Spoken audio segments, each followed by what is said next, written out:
السلام عليكم ورحمة الله وبركاته. الحمد لله رب العالمين والصلاة والسلام على سيد المرسلين وعلى آله وصحبه أجمعين. أما بعد. ഏറ്റവും ബഹുമാന്യനായ അധ്യക്ഷൻ വാർഡ് മുസ്ലിം ലീഗിൻ്റെ പ്രസിഡന്റ് സി സുലൈമാൻ സാഹിബ് അവരുടെ, ബഹുമാന്യനായ പഞ്ചായത്ത് മുസ്ലിം ലീഗിൻ്റെ president P M Abubakar Sahib അടക്കമുള്ള വേദിയിലെ ബഹുമാന്യരായ നേതാക്കളെ, ഏറ്റവും പ്രിയപ്പെട്ട ഈ വാർഡിൻ്റെ കർമ്മധീരരായ മുസ്ലിം ലീഗിൻ്റെ സഹപ്രവർത്തകന്മാരെ, സഹോദരി സഹോദരന്മാരെ, അൽഹംദുലില്ലാ അല്ലാഹുവിനെ സ്തുതിക്കുകയാണ്. മുളിയാർ പഞ്ചായത്തിലെ രണ്ടാമത്തെ ലീഗ് സഭയും ചേർന്നിരിക്കുകയാണ്. ഈ വാർഡ് മുസ്ലിം ലീഗ് കമ്മിറ്റിയെ മുക്തകണ്ഠം അഭിനന്ദിക്കുന്നു. കെട്ടുമുട്ടും എല്ലാം ലീഗ് സഭയുടെ ഒതുങ്ങിയിട്ടുണ്ട്. പക്ഷേ നമ്മുടെ ആളുകൾ കുറഞ്ഞുപോയി എന്നുള്ളത് ഒരു സത്യമാണ്. ഭക്ഷണത്തക്കം ഇവിടെ ഉണ്ടാക്കിയിട്ട് അതിന്റെ ലീഗ് സഭയുടെ എല്ലാ മഞ്ചും ഇവിടെ കാണുന്നുണ്ട്. പക്ഷേ ഈ വാർഡിലെ മുസ്ലിം ലീഗ് ജയിച്ചിട്ടുള്ള 300 ചില്ലാനം വോട്ടിന്റെ ഭൂരിപക്ഷത്തിന് ജയിച്ചിട്ടുള്ള ഒരു വാർഡാണ്. ഈ വാർഡില് നമ്മുടെ പ്രവർത്തകന്മാരെ പങ്കെടുപ്പിക്കേണ്ടതായിരുന്നു. കൂടുതൽ സ്ത്രീകളെ, പഞ്ചായത്ത് സ്റ്റാൻഡിംഗ് കമ്മിറ്റി ചെയർപേഴ്സൺ കൂടിയായ റീസ റാസ്, കൂടുതൽ സ്ത്രീകളെയും പങ്കെടുപ്പിക്കേണ്ടതായിരുന്നു. ഏതായാലും ഞാൻ അതൊരു കുറ്റമായിട്ട് പറയുന്നില്ല. നിങ്ങൾ ക്ഷണിച്ചിട്ടുണ്ടാവും, അവരെത്തിയിട്ടുണ്ടാവില്ല. ഏതായാലും ഇങ്ങനെ ഒന്ന് സംഘടിപ്പിച്ചത് ജില്ലാ മുസ്ലിം ലീഗിന്റെ നിർദ്ദേശപ്രകാരമാണ്. കാസർഗോഡ് ജില്ലാ മുസ്ലിം ലീഗ് കമ്മിറ്റിയാണ് ലീഗ് സഭ എന്നുള്ള ഒരു ആശയം മുന്നോട്ട് വെച്ച് എല്ലാ വാർഡിലും നമ്മൾ ഒരുക്കം 2025 ഭാഗമായിട്ട് ഒന്ന് ഒരുങ്ങാൻ വേണ്ടിയിട്ടാണ് ഇങ്ങനെ ലീഗ് സഭ നടത്താൻ വേണ്ടി നിർദ്ദേശിച്ചത്. ആ ലീഗ് സഭ നടത്തുമ്പോൾ നമ്മൾ പറഞ്ഞിട്ടുള്ളത് മുസ്ലിം ലീഗിന്റെയും മുസ്ലിം ലീഗ് അനുഭാവികളെയും ആ വാർഡിലുള്ള ഏകദേശം ആർക്കൊക്കെ പങ്കെടുക്കാൻ പറ്റുന്നോ അവരെല്ലാവരെയും പങ്കെടുപ്പിച്ചുകൊണ്ട് ഒരു ഉത്സവമാക്കി ചെറുപ്പക്കാരെയും സ്ത്രീകളെയും എല്ലാവരെയും അതിൽ പങ്കെടുപ്പിക്കണം എന്നുള്ളതായിരുന്നു ജില്ലാ മുസ്ലിം ലീഗിന്റെ നിർദ്ദേശം. സാധാരണ രീതിയിൽ മാർക്സിസ്റ്റ് പാർട്ടി ബ്രാഞ്ച് സമ്മേളനം വെക്കാറുണ്ട്. ആ ബ്രാഞ്ച് സമ്മേളനം വെക്കുമ്പോൾ അവര് അതുപോലെയാണ് സാധാരണ വെക്കാറുള്ളത്. മുസ്ലിം ലീഗ് അങ്ങനെ എന്നും എല്ലാവരെയും വിളിച്ച് ഇരുത്തിയിട്ട് അങ്ങനെ വെക്കാറില്ല. വരും എന്നല്ലാതെ ഇങ്ങനെ ഒരു ഉത്സവ ലഹരിയില് ഇങ്ങനെ എല്ലാവരെയും വിളിച്ച് ഭക്ഷണമൊക്കെ കൊടുത്തിട്ട് ഒരു വലിയ സന്തോഷത്തോടു കൂടി കൂടുന്ന ഒരു കുടുംബ സദസ് പോലെയുള്ള ഒരു പരിപാടിയാണ് ലീഗ് സഭ എന്ന് ഉദ്ദേശിക്കുന്നത്. ഈ ലീഗ് സഭയിൽ പങ്കെടുക്കുന്നതോടുകൂടി ഈ വാർഡ് നമുക്ക് ഒന്നുകൂടി നമ്മുടെ കൈകളിലേക്ക് എത്തിക്കുന്ന തരത്തിലുള്ള ഒരു തയ്യാറെടുപ്പ് നടത്തുക എന്നുള്ളതാണ് ഈ ലീഗ് സഭ കൊണ്ട് ഉദ്ദേശിക്കുന്നത്. ഇവിടെ നമ്മൾ ജയിച്ച വാർഡാണ്. ഇനി പുതിയ വാർഡ് വിഭജനത്തില് ഇതിന്റെ ചില ഭാഗങ്ങളൊക്കെ ഇന്ന് ഒഴിവായി പോകുന്നുണ്ട്. എന്നാലും ഇതിന്റെ ഭാഗങ്ങളും ഈ വാർഡിൽ തന്നെ നിലനിൽക്കുന്നുണ്ട്. അടുത്ത തെരഞ്ഞെടുപ്പിൽ ഇതൊരു വലിയ മുന്നേറ്റം കാണിക്കേണ്ടുന്ന ഒരു വാർഡാണ്. 100% മുസ്ലിം ലീഗിന്റെ കൈകളിലേക്ക് എത്തിക്കുന്ന ഒരു വാർഡ് എന്നുള്ള നിലയിൽ ഇവിടെ മുസ്ലിം ലീഗിന് ഒരുപാട് ഉത്തരവാദിത്വം ഉണ്ട് എന്നുള്ളത് നമ്മൾ എല്ലാവരും അറിഞ്ഞിരിക്കേണ്ടുന്ന കാര്യമാണ്. മുസ്ലിം ലീഗിനെയാണ് ഈ വാർഡിലെ ജനങ്ങൾ ആശ്രയിക്കുന്നത്. മുസ്ലിം ലീഗിനാണ് ഈ വാർഡിന്റെ ഉത്തരവാദിത്വം. ഈ വാർഡിന്റെ ജനങ്ങളുടെ സുഖദുഃഖങ്ങളിൽ നമ്മൾ പങ്കാളികളാണ്. ഈ വാർഡിൽ വരുന്ന എല്ലാ വികസനത്തിനും മുട്ടിടേണ്ടത് മുസ്ലിം ലീഗാണ് എന്ന് നമ്മൾ തിരിച്ചറിയേണ്ടതുണ്ട്. ഈ വാർഡിൽ എന്തെങ്കിലും അപാകതകൾ ഉണ്ടെങ്കിൽ അത് മുസ്ലിം ലീഗിന്റെ കുറവ് തന്നെയായിട്ട് നമ്മൾ കാണുകയും ചെയ്യണം. ഇവിടുത്തെ വിജയം മാത്രം മുസ്ലിം ലീഗിനും ഇവിടുത്തെ അപാകത മറ്റുള്ള ആളുടെ തലയിലും വെക്കേണ്ടതില്ല. ഈ വാർഡിൽ എന്തെങ്കിലും അപാകതകൾ വരുന്നുണ്ടെങ്കിൽ അതിന്റെ കുറവ് മുസ്ലിം ലീഗ് ഏറ്റെടുക്കുക തന്നെ ചെയ്യണം. നമ്മെ സംബന്ധിച്ചിടത്തോളം ഇപ്പോ ഏറ്റവും പ്രധാനമായിട്ട് ഉള്ളത്, നമുക്കറിയാം മുസ്ലിം ലീഗ് എന്തിനാണ് ഇങ്ങനെ ഒരുക്കുന്നത്. മുസ്ലിം ലീഗിന് എന്താണ്, മുസ്ലിം ലീഗിന്റെ ഒരു പോഷക സംഘടന, ഒരു അനുബന്ധ സംഘടനയുണ്ട്, PTH എന്നുള്ളത്. പൂക്കോയത്തങ്ങൾ പിന്നെ ഹോസ്പിറ്റാലിറ്റി എന്നാണ് അതിന്റെ പേര്. പൂക്കോയത്തങ്ങളുടെ പേരിലാണ് ആ ഹോസ്പിറ്റാലിറ്റി അല്ലെങ്കിൽ അങ്ങനല്ലേ ഹോസ്പീസ് അല്ലെ, ഹോസ്പീസ് എന്നാണ് അതിന്റെ പിന്നെ നാമകരണം ചെയ്തിട്ടുള്ളത്. ഒരു പാലിയേറ്റീവ് കെയർ ആണ്. ആ പാലിയേറ്റീവ് കെയറില് എങ്ങനെ നമ്മുടെ വാർഡിലുള്ള സാധാരണക്കാരായ ആളുകൾ അസുഖം ബാധിച്ചുകൊണ്ട് അവിടെ കിടപ്പിലാകുമ്പോ അവരെ തിരിഞ്ഞു നോക്കാൻ ആരുമില്ലാതിരിക്കുമ്പോ മുസ്ലിം ലീഗിന്റെ വളണ്ടിയർമാർ അവിടത്തേക്ക് എത്തുകയും അവർക്ക് മൂത്രത്തിന്റെ വയറിട്ട് കൊടുക്കുകയും അതുപോലെ തന്നെ മറ്റ് വ്രണമായിരുന്നെങ്കിൽ അതിനൊക്കെ മരുന്ന് വെച്ച് കെട്ടുകയും കുളിപ്പിക്കുകയും അവർക്ക് പാലിയേറ്റീവ് എല്ലാ സൗകര്യങ്ങളും ചെയ്തു കൊടുക്കുകയും ചെയ്യുന്ന സംവിധാനം നമ്മുടെ ഈ PTH-ലൂടെ ഇന്ന് നടന്നു വരികയാണ്. മുളിയാർ പഞ്ചായത്തിൽ അതിന് കമ്മിറ്റിയുണ്ട്. ഇന്ന് കഴിഞ്ഞ ദിവസം പള്ളിക്കരയിൽ വെച്ചിട്ട് 3 ദിവസം നീണ്ടു നിൽക്കുന്ന ഒരു ക്യാമ്പ് ഉണ്ടായിരുന്നു. ആ പള്ളിക്കര പഞ്ചായത്തിന്റെ ക്യാമ്പാണ്. ആ പള്ളിക്കര പഞ്ചായത്തിൽ ഇന്ന് എല്ലാ ജനങ്ങൾക്കും ആവശ്യം മുസ്ലിം ലീഗിന്റെ നേതാക്കളെയാണ്, മുസ്ലിം ലീഗിന്റെ നേതാക്കളുടെ ഫോൺ നമ്പറുകളാണ്. കാരണം അവരെ വിളിച്ചാൽ മാത്രമേ ഞങ്ങൾക്ക് ആശ്വസിക്കാൻ കഴിയുകയുള്ളൂ എന്നുള്ളിടത്തേക്ക് എത്തിയിരിക്കുന്നു. ഇത് മുസ്ലിം ലീഗിന്റെ ഒരു കാരുണ്യ പ്രവർത്തനത്തിന്റെ ഭാഗമായിട്ടാണ്. നമുക്കറിയാലോ, എത്രയോ ബൈത്തുർ റഹ്മകൾ ഇന്ന് നമ്മൾ വെച്ചു കൊടുക്കുന്നുണ്ട്. അതുപോലെ തന്നെ എത്രയോ ആളുകൾക്ക് കല്യാണത്തിനുള്ളത് അല്ലെങ്കിൽ ചികിത്സയ്ക്കുള്ളത് KMCC മുഖേനയും അല്ലാതെയും നമ്മൾ ഒരുപാട് സഹായങ്ങൾ ചെയ്തു കൊടുക്കുന്നുണ്ട്. ഇങ്ങനെ ഒരുപാട് നമ്മളിൽ ജനങ്ങളോടുള്ള ഉത്തരവാദിത്വം നിർവഹിച്ചു വരുന്ന ഒരു പാർട്ടിയാണ് ഇന്ത്യൻ യൂണിയൻ മുസ്ലിം ലീഗ് എന്ന് നമ്മൾ മനസ്സിലാക്കേണ്ടത്. അതുപോലെ തന്നെ നമുക്കറിയാം, ഈ അടുത്തുണ്ടായ ഏറ്റവും വലിയ ദുരന്തമാണ് നമ്മുടെ വയനാട് ദുരന്തം എന്ന് പറയുന്നത്. വയനാട് ദുരന്തത്തിലേക്ക് പണം ഒഴുകിയത് സർക്കാരിന്റെ ഖജനാവിലേക്കാണ്. സർക്കാർ ഖജനാവിൽ പണം വെച്ചുകൊണ്ട് എന്ത് ചെയ്യണം എന്നറിയാതെ മേലോട്ട് നോക്കുന്ന സമയത്ത് മുസ്ലിം ലീഗ് ഫണ്ട് പിരിവ് നടത്തുകയും അവിടെ ലക്ഷക്കണക്കിന് ഫണ്ടുകൾ അവിടെ സ്വരൂപിച്ചെടുക്കുകയും ചെയ്ത് അതേ സമയത്ത് അതേ നാട്ടിൽ തന്നെ യോഗം ചേർന്നുകൊണ്ട് എന്താണ് ഇവിടെ ചെയ്യേണ്ടത് എന്നതിനെ കുറിച്ച് ആലോചിക്കുകയും 100 വീടുകൾ വെച്ച് കൊടുക്കാനും അവിടെ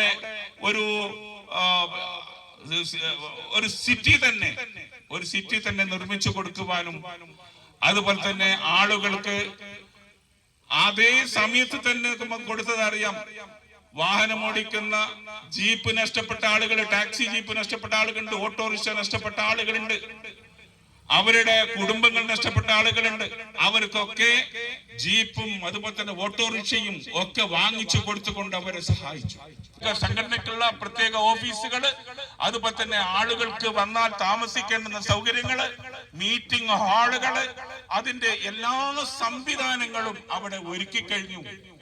ഗൾഫാർ കമ്പനിക്കാണ് അതിന്റെ നിർമ്മാണ ചുമതല കൊടുത്തിരിക്കുന്നത്. കഴിഞ്ഞ ദിവസം ബഹുമാനായ IT മുഹമ്മദ് ബഷീർ സാഹിബ് അഡ്വക്കേറ്റ് ഹാരിസ് ബീരാനുമായി ഒന്നിച്ച് അവിടെ സന്ദർശിക്കുകയും ആ സന്ദർശിച്ചതിന്റെ ഭാഗമായിട്ട് അവിടെ മനസ്സിലാക്കിയ കാര്യങ്ങള്, ഇപ്പോൾ ഇനി പണി ബാക്കിയുള്ളത് കുറച്ച് ഇന്റീരിയൽ വർക്ക് മാത്രമാണ് നടത്താൻ ബാക്കിയുള്ളത്.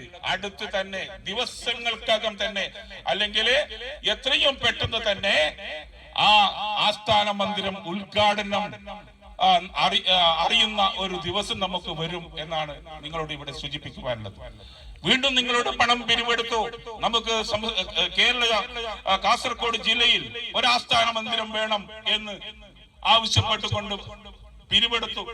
നിങ്ങൾക്കൊക്കെ സംശയം ഉണ്ടാവും, ഈ പിരിവെടുത്തിട്ട് ഈ ഫണ്ടൊക്കെ ഇവിടെ പോയി? KT ജലീലൊക്കെ പറയുന്നത് പോലെ ഇതെല്ലാം മുക്കിയിട്ട് നടക്കുന്നതാണോ ലീഗിന്റെ ഏർപ്പാട് എന്ന് സംശയിക്കുന്ന ആളുകളും ഉണ്ടാവും. അതുകൊണ്ടാണ് ഞാൻ ഇവിടെ വളരെ വ്യക്തമായി ഇവിടെ പറയാൻ ആഗ്രഹിക്കുന്നത്. മുസ്ലിം ലീഗിന്റെ കാസർഗോഡ് ജില്ലാ ആസ്ഥാന മന്ദിരത്തിന്റെ പണി ദ്രുതഗതിയിൽ നടന്നുകൊണ്ടിരിക്കുകയാണ്. നിങ്ങളൊന്ന് പോവണം, നിങ്ങൾ സന്ദർശിക്കണം. നിങ്ങൾ കാസർഗോഡ് സിറ്റി ടവറിന്റെ താഴെയുള്ള റോഡിലൂടെ അങ്ങോട്ടേക്ക് പോകുമ്പോൾ, ആനവക്ക റോഡിലൂടെ അങ്ങോട്ട് പോകുമ്പോൾ നിങ്ങൾക്ക് ഇടതുപക്ഷത്ത് കാണാം മുസ്ലിം ലീഗിന്റെ ആസ്ഥാന മന്ദിരത്തിന്റെ പണി ദ്രുതഗതിയിൽ അവിടെ നടന്നുകൊണ്ടിരിക്കുകയാണ്. ഒരുപാട് എഞ്ചിനീയർമാരുടെ മേൽനോട്ടത്തിൽ അവിടെ മുസ്ലിം ലീഗ് നേതാക്കന്മാരുടെ നേതൃത്വത്തിൽ അവിടെ അതിന്റെ പണി നടന്നുകൊണ്ടിരിക്കുകയാണ് എന്ന് നിങ്ങളെ സൂചിപ്പിക്കുകയാണ്. അടുത്ത് കുറച്ചു മാസങ്ങൾക്ക് അകം തന്നെ നമുക്ക് കാസർഗോഡ് ജില്ലയിൽ മുസ്ലിം ലീഗിന്റെ ആസ്ഥാന മന്ദിരവും ഉദ്ഘാടനം ചെയ്യപ്പെടുന്ന ഒരു അവസ്ഥയിലേക്ക് എത്തുകയാണ് എന്ന് നിങ്ങളെ സന്തോഷപൂർവ്വം അറിയിക്കാൻ ഞാൻ ഈ അവസരം ഉപയോഗിക്കുകയാണ്. അങ്ങനെ മുസ്ലിം ലീഗിനെ സംബന്ധിച്ചിടത്തോളം വലിയൊരു ഉത്തരവാദിത്വം മുളിയാർ പഞ്ചായത്തിൽ നമുക്കുള്ളത് ഞാൻ നിങ്ങളോട് പറയാൻ ആഗ്രഹിക്കുന്നു. കുറച്ച് വർഷങ്ങളായി നമുക്ക് നഷ്ടപ്പെട്ടുകൊണ്ടിരിക്കുന്ന നമ്മുടെ പഞ്ചായത്ത്, ഈ പഞ്ചായത്ത് മുസ്ലിം ലീഗിന്റെ കരങ്ങളിലേക്ക് എത്തിക്കുന്നതിന് വേണ്ടിയുള്ള പ്രവർത്തനങ്ങൾക്ക് ശക്തി പകരാൻ നമ്മൾ ഓരോരുത്തരും ആത്മാർത്ഥമായി പ്രവർത്തിക്കണം എന്നുള്ളതാണ്. എന്താണ് അതിന്റെ പ്രവർത്തനം എന്ന് പറയുന്നത്? അതിന്റെ പ്രവർത്തനം എന്ന് പറയുന്നത് നമ്മൾ ജനങ്ങളോടൊപ്പം ഉണ്ടാവണം, ജനങ്ങളോടൊപ്പം ഉണ്ടാവണം. അവരുടെ സുഖദുഃഖങ്ങളിൽ നമ്മൾ ഉണ്ടാവണം. സുഖമില്ലാത്തിടത്ത് നമ്മൾ പോവണം. അവിടെ അവർക്ക് ആവശ്യമായി നമ്മൾ ചെയ്തു കൊടുക്കണം. സന്തോഷമുള്ള കാര്യങ്ങളിലേക്ക് പോവണം. കല്യാണത്തിന്റെ കാര്യങ്ങളോ മറ്റു ഏത് കാര്യത്തിലോ ക്ഷണിച്ചാൽ അത് പോവാതിരിക്കരുത്, പോവണം. അങ്ങനെ സന്തോഷത്തിലും ദുഃഖത്തിലും നമ്മൾ അവരോടൊപ്പം ഉണ്ടാവണം എന്നാണ് ഈ അവസരത്തിൽ സൂചിപ്പിക്കണം. അങ്ങനെ അതിനുശേഷം നമുക്ക് ഇപ്പോൾ കരട് വോട്ടർ പട്ടികയൊക്കെ വരുന്നതിന് മുമ്പ് തന്നെ വാർഡ് വിഭജനം പൂർത്തീകരിച്ചു കഴിഞ്ഞാൽ പഞ്ചായത്ത് വോട്ടർ പട്ടിക പുതുക്കാനുള്ള നമുക്കൊരു അവസരം വരും. ആ അവസരം വരുന്ന സമയത്ത് ഈ വാർഡിൽ 18 വയസ്സ് പൂർത്തിയായ ഒരു കുഞ്ഞ് പോലും ലിസ്റ്റിൽ പെടാതിരിക്കാൻ പാടില്ല. വോട്ടർ പട്ടികയിൽ പേര് ചേർക്കുന്നതിനുള്ള എല്ലാ പരിശ്രമങ്ങളും നമ്മൾ നടത്തണം എന്നുള്ളതാണ് നിങ്ങളെ സൂചിപ്പിക്കുവാനുള്ളത്. അതുകൊണ്ട് അത്തരത്തിലുള്ള പ്രവർത്തനങ്ങളുമായിട്ട് പോകുന്നതിന് വേണ്ടിയാണ് നമ്മൾ ഈ ഇത്തരത്തിലുള്ള ലീഗ് സഭകൾ വെക്കുന്നത്. കാസർഗോഡ് ജില്ലയിലെ നമുക്കറിയാം എല്ലാ പഞ്ചായത്തുകളിലും എല്ലാ ശാഖകളിലും ഇങ്ങനെ ലീഗ് സഭകൾ നടക്കുമ്പോൾ എത്രയോ ലീഗ് സഭകൾ നമുക്ക് നടക്കാൻ ഉദുമ നിയോജക മണ്ഡലത്തിലെ ഏകദേശം 80ഓളം ലീഗ് സഭ ഇവിടെ നടക്കാനുണ്ട്. 80ഓളം ലീഗ് സഭ ഉദുമ നിയോജക മണ്ഡലത്തിൽ നടക്കാനുണ്ട്. നമ്മുടെ പഞ്ചായത്തിനെ സംബന്ധിച്ചിടത്തോളം നമുക്ക് 8 ലീഗ് സഭയാണ് നടക്കേണ്ടത്, അല്ലെ? 8 ലീഗ് സഭയാണ് നടക്കേണ്ടത്. അതുപോലെ തന്നെ 80ഓളം ലീഗ് സഭ ഉദുമ നിയോജക മണ്ഡലത്തിൽ നടക്കേണ്ടതുണ്ട്. അങ്ങനെ കാസർഗോഡ് ജില്ലയിൽ അങ്ങനെ ഒരുപാട് ലീഗ് സഭകൾ ഇനി നടക്കാൻ വേണ്ടി പോയാണ്. 30-ാം തീയതിക്കകം അത് നടന്നിരിക്കും എന്നാണ് നമ്മൾ മനസ്സിലാക്കേണ്ടത്. ഇന്ന് ഞാൻ എന്റെ പ്രിയപ്പെട്ട സുഹൃത്ത് മുസ്ലിം യൂത്ത് ലീഗിന്റെ ഉദുമ നിയോജക മണ്ഡലം പ്രസിഡന്റ് റൌഫ് ബാവുക്കർ ഇവിടെ മുഖ്യ പ്രഭാഷണം നടത്താനിരിക്കുന്നത് കൊണ്ട് മറ്റ് രാഷ്ട്രീയ കാര്യങ്ങളിലേക്ക് ഒന്നും ഞാൻ കടക്കാൻ ആഗ്രഹിക്കുന്നില്ല. എന്നാലും ഒരു കാര്യം നമ്മൾ സൂചിപ്പിക്കുകയാണ്. ഇന്ന് മുസ്ലിം ലീഗിനെ അല്ല എന്ന് നമ്മൾ മനസ്സിലാക്കണം. മുസ്ലിം സമുദായത്തിന് എതിരെയാണ് ഈ രാജ്യത്ത് എല്ലാ ഒരുക്കങ്ങളും കുഴപ്പങ്ങളും ഉണ്ടാക്കിക്കൊണ്ടിരിക്കുന്നത് എന്ന് നമ്മൾ മനസ്സിലാക്കണം. അത് ചില ആൾക്കാർ പറയും അത് മുസ്ലിം ലീഗിനെയാണ് എന്ന്. മാർക്സിസ്റ്റ് പാർട്ടിയിലുള്ള മാപ്പിള സഖാക്കന്മാർ ഇപ്പോഴും വിശ്വസിച്ചിരിക്കുന്നത്. ഇവിടെ കഴിഞ്ഞ ദിവസം PC ജോർജ് ഇവിടെ ഒരു പ്രസ്താവന ഇറക്കുകയുണ്ടായി. എന്താണ് പ്രസ്താവന ഇറക്കിയത്? എന്ത് മുസ്ലിമേ, നിങ്ങൾക്ക് എന്തുണ്ട് ഇവിടെ? എന്താണ് നിങ്ങൾക്ക് എന്തുണ്ട് ഇവിടെ? ഇന്ത്യയിൽ നിങ്ങൾക്ക് എന്തുണ്ട്? നിങ്ങൾ ഇവിടുന്ന് പോയിക്കോളൂ എന്ന് പറയുന്ന തരത്തിലുള്ള വളരെ നീചമായ, അദ്ദേഹത്തിനെ സംബന്ധിച്ചിടത്തോളം അദ്ദേഹത്തിന്റെ ഭാഷയാണ് അത് നമുക്ക് കേൾക്കുമ്പോൾ വളരെ നികൃഷ്ടമായതാണ് എന്ന് നമുക്ക് മനസ്സിലാക്കാൻ വേണ്ടി കഴിയും. അങ്ങനെയുള്ള PC ജോർജ് അത് പറഞ്ഞിട്ട് അദ്ദേഹം മാപ്പ് പറഞ്ഞെങ്കിലും ഇന്ന് വരെ അദ്ദേഹത്തിനെതിരെ വലിയ FIR ഇടാൻ കേരളത്തിലെ ആഭ്യന്തരമന്ത്രിക്ക് അല്ലെങ്കിൽ കേരളത്തിലെ മുഖ്യമന്ത്രിക്ക് കഴിഞ്ഞിട്ടില്ല എന്നുള്ളത് ഒരു വസ്തുതയാണ്. നമുക്കറിയണം, കഴിഞ്ഞ ഈ 2 ദിവസം മുമ്പ് ഇവിടെ ഒരാളെ അറസ്റ്റ് ചെയ്തല്ലോ. ആരെയാണ് അറസ്റ്റ് ചെയ്തത്? നമുക്കറിയാം, ബോബി ചെമ്മണ്ണൂർ. ആ ബോബി ചെമ്മണ്ണൂർ എന്താണ് പറഞ്ഞത്? ഒരു പെണ്ണിന്, ഒരു സിനിമാ നടി അദ്ദേഹത്തിന്റെ ജ്വല്ലറി ഉദ്ഘാടന വേദിയിലേക്ക് വിളിച്ചു വരുത്തി അവിടെ നിന്ന് സംസാരിച്ചപ്പോ സംസാരത്തിൽ പിഴവ് പറ്റി എന്നാണ് അവർ ആക്ഷേപിച്ചുള്ളത്. സംസാരത്തിൽ പിഴവ് പറ്റി. അവിടെ അദ്ദേഹത്തെ തൊട്ടിട്ടില്ല, അദ്ദേഹത്തെ പിന്നെ മറ്റ് യാതൊരു സ്പർശനവും നടത്തിയിട്ടില്ല. എന്നിട്ട് പോലും അദ്ദേഹത്തിനെതിരെ ജാമ്യമില്ല കേസെടുത്തുകൊണ്ട് ഇപ്പോൾ അറസ്റ്റ് ചെയ്യുന്നതിന് വേണ്ടി കേരളത്തിലെ പിണറായിയുടെ പോലീസ് വളരെ ആവേശം കാണിക്കുമ്പോ ഈ രാജ്യത്തെ ഇവിടെയുള്ള പിന്നെ മുസ്ലിങ്ങളെ സംബന്ധിച്ചിടത്തോളം, എല്ലാ മുസ്ലിം, പാലോളി മുഹമ്മദ് കുട്ടി അടക്കമുള്ള മുസ്ലിങ്ങളെ സംബന്ധിച്ചിടത്തോളം അവരെല്ലാവരും ഈ രാജ്യം വിട്ടു പോവേണ്ടവരാണ് എന്ന് ആക്ഷേപിക്കുന്ന പ്രസ്താവന വന്നിട്ട് പോലും അവർക്കെതിരെ ഒരു കേസെടുക്കാൻ, ഒരു FIR ഇടാൻ ഈ കേരളത്തിലെ മുഖ്യമന്ത്രി കഴിഞ്ഞിട്ടില്ല എന്നുള്ളതൊരു വസ്തുതയാണ്.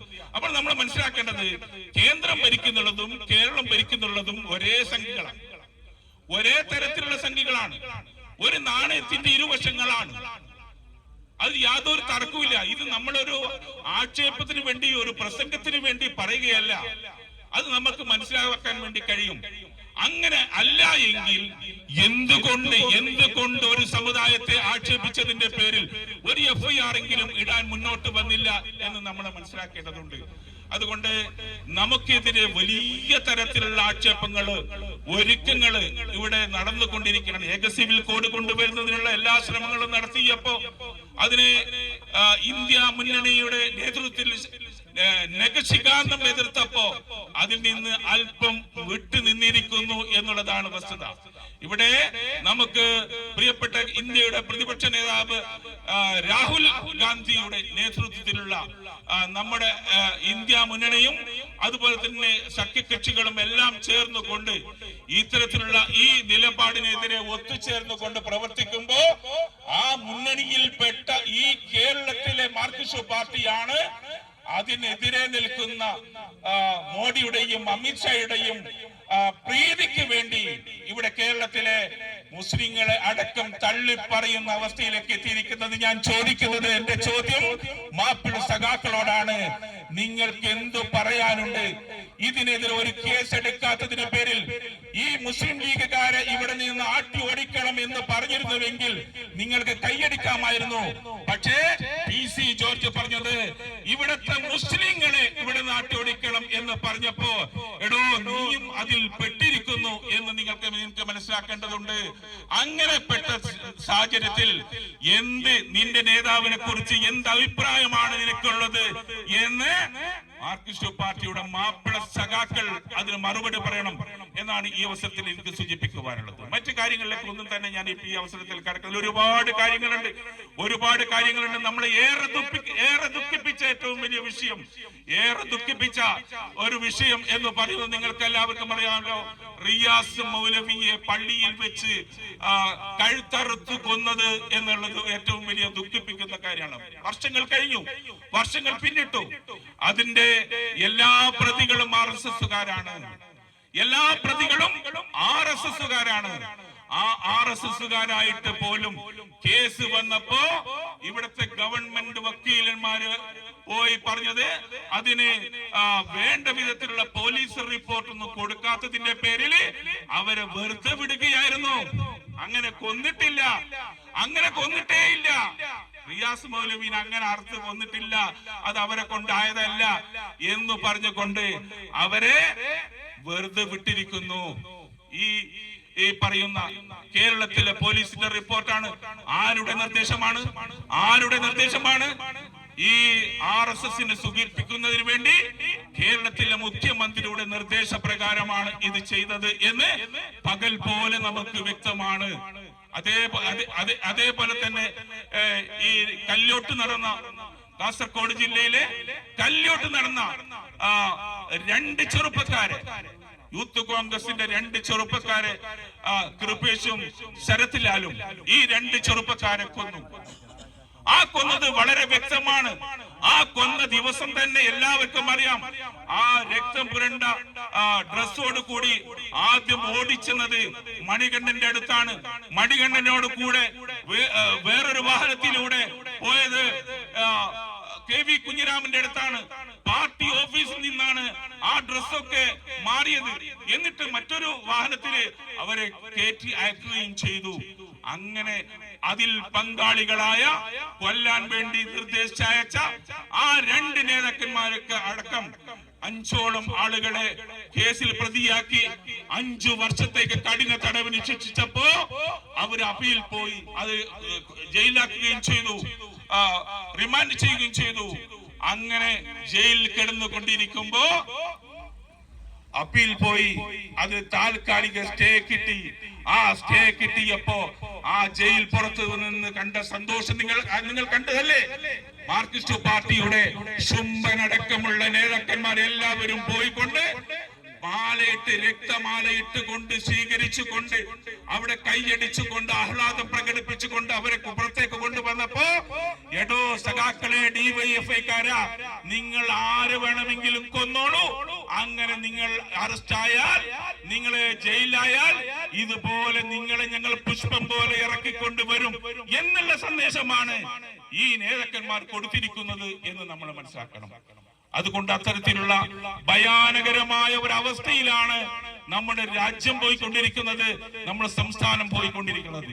ഈ ഒരു സാഹചര്യത്തിലാണ് ഈ ആശങ്കയിലായിരിക്കുന്ന ഒരു മുസ്ലിം സമുദായത്തെ, അല്ലെങ്കിൽ ആശങ്കയിലായിരിക്കുന്ന പിന്നോക്ക വിഭാഗത്തെ, ആശങ്കയിലായിരിക്കുന്ന ഈ കേരളത്തിലെ ജനസമൂഹത്തെ അവർക്ക് ഒരു ആശാ കേന്ദ്രമായി പ്രവർത്തിക്കാൻ ഇന്ന് ഇന്ത്യൻ യൂണിയൻ മുസ്ലിം ലീഗ് മാത്രമാണ് ഉള്ളത് എന്നുള്ള തിരിച്ചറിവ് നമുക്ക് ഉണ്ടാവുകയും ആ തിരിച്ചറിവിലൂടെ ഈ പാർട്ടിയെ ശക്തിപ്പെടുത്തുന്നതിന് വേണ്ടി നിങ്ങൾ മുമ്പോട്ട് വരികയും ചെയ്യണം എന്ന് മാത്രം നിങ്ങളോട് അഭ്യർത്ഥിച്ചുകൊണ്ട് 14-ാം വാർഡ് മുടിയാർ പഞ്ചായത്തിലെ 14-ാം വാർഡ് മുസ്ലിം ലീഗ് കമ്മിറ്റി നടത്തിയ ഈ പ്രൗഢമായ ഈ ലീഗ് സഭ ബിസ്മില്ലാഹിർ റഹ്മാനിർ റഹീം എന്ന തിരുവാക്കിൽ കൊണ്ട് ഉദ്ഘാടനം ചെയ്തതായി ഞാൻ അറിയിച്ചുകൊണ്ട് എന്റെ വാക്കുകൾ ഉപസംഹരിക്കുന്നു.